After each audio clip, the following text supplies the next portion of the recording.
Hi everyone. This is Nick from Highbrow.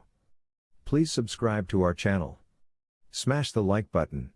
Today I want to show you how to save your relationship after infidelity. When two people make a promise to stand by and love each other eternally, breaking that promise, that trust by one of them can be a very devastating experience for the other.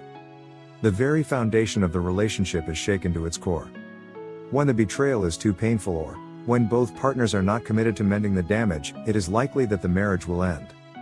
If you are trying to save your relationship after infidelity, and wondering where to turn, then the good news, amongst the doom and gloom you're currently feeling, is that there is hope. What you have to do first of all is make sure that you are serious about wanting to save your relationship.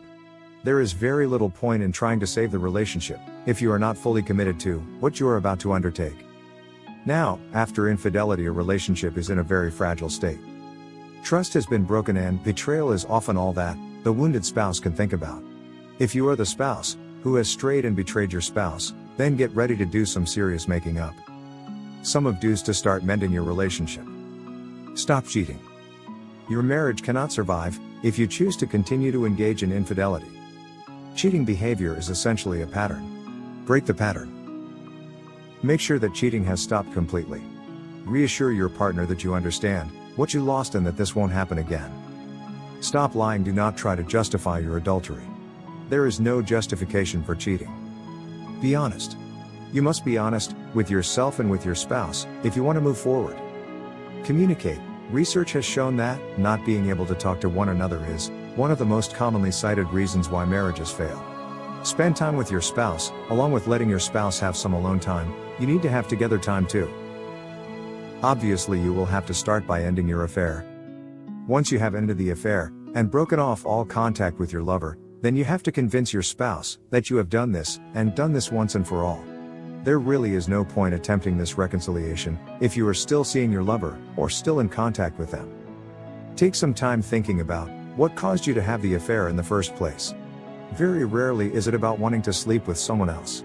Usually it's about an emotional need that was not being met in the relationship. Figure out what you were missing, and sit down with your spouse and explain it to them. Whatever you do, don't make your spouse think or feel that whatever you were missing was because they weren't providing it.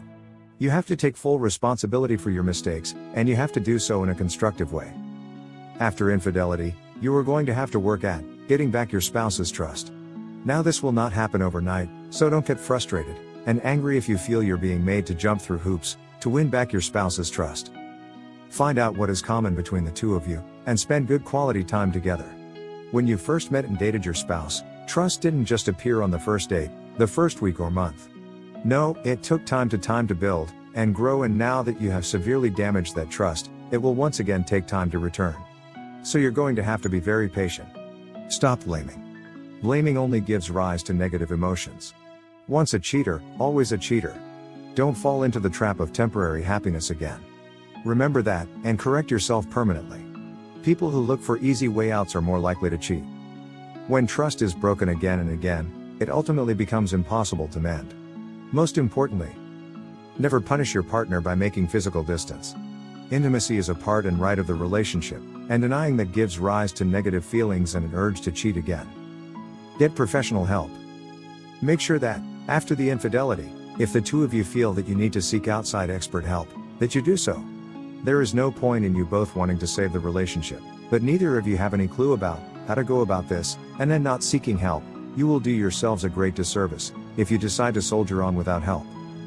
Relationships can be saved after infidelity has happened. The key, though, is that one or both of you truly want to save the relationship.